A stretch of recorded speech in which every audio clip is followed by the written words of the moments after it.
నమస్కారం అండి. అంతర్యామిలో ఈరోజు అంశం అసలైన ఆధ్యాత్మికత. మనకు అందించిన వారు ఎం వెంకటేశ్వరరావు గారు. వినిపిస్తున్నది మీ విజయభాస్కర్. ఆచార వ్యవహారాల్లో భక్తులు మూఢంగా ప్రవర్తిస్తే భగవాన్ రమణ మహర్షి ఎప్పటికప్పుడు సరిదిద్దుతూ ఉండేవారు. ఒక భక్తురాలు మహర్షితో, భగవాన్, నేను 1,00,000 ఆకులు తుంచి వాటితో పత్రి పూజ చేశాను, అలా చేస్తే పుణ్యం వస్తుందంటారు, నిజమేనా అని అడిగిందట. వెంటనే రమణ మహర్షి, ఆ మొక్కను అన్నిసార్లు గిల్లే బదులు నీ శరీరాన్ని 1,00,000 సార్లు గిల్లుకుని పూజ చేయించుకోలేకపోయావా అన్నారట. ఎవరి మనోభావాలు వారివి, ఎవరి నమ్మకాలు వారివి. ఒకరిని ఒకరు తప్పు పట్టాల్సిన అవసరం లేదు. కానీ మితిమీరితే అతి సర్వత్ర వర్జయేత్ అనే సూక్తి మనోభావాలకు, మూఢనమ్మకాలకు కూడా వర్తిస్తుంది. అపశకునం, దిష్టి, పిల్లి, బల్లి, ఏదో ఒక మిషతో భయపడే వ్యక్తులు ఆధ్యాత్మిక వృద్ధి సాధించలేరు. మనోభావనలు మూఢనమ్మకాలుగా మారకుండా జాగ్రత్త పడాలి. నమ్మకాలు మన జీవితాన్ని శాసిస్తున్నాయంటే అభద్రత అనే ఊబిలో కూరుకుపోతున్నట్టే. శకునాలు, సంఖ్యలు, సమయం మన తలరాతల్ని మారుస్తాయనుకోవడం అవివేకం. వాస్తవానికి సాటి మనిషిని అవమానపరిచి వారి మనోభావాల్ని అగౌరవపరచడం కంటే అమంగళం మరొక్కటి లేదు. మూఢ విశ్వాసం దౌర్భాగ్యానికి, పతనానికి, మరణానికి చిహ్నం.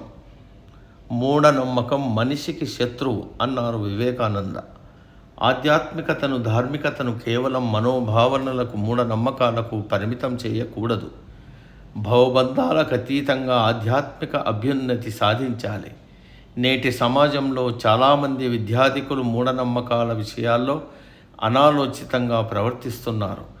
విశ్వాసాలు ఏవైనా సరే జీవితాన్ని అర్థవంతంగా, సుసంపన్నం చేసేవిలా ఉండాలి. మానవ ప్రయత్నం కంటే అతీత శక్తులపై ఎక్కువ నమ్మకం పెంచుకుంటూ మోసపోతున్నారు చాలామంది.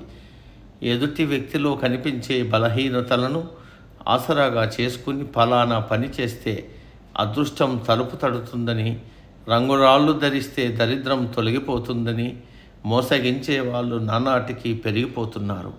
అయినప్పటికీ మూఢనమ్మకాలను గుడ్డిగా పాటించేవారు నేటికి చాలామంది ఉన్నారు. శకునాలు తదితర అంశాలు మితిమీరిన భయం వల్ల ఏర్పడే మానసిక రుగ్మతలు.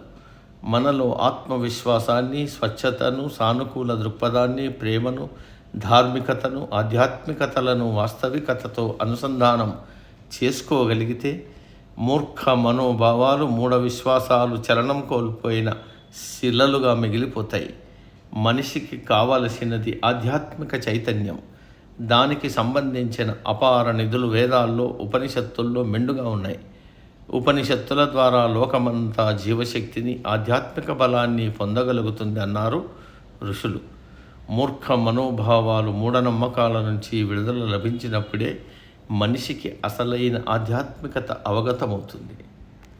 సమాప్తం. సర్వే జన సుఖినో భవంతు.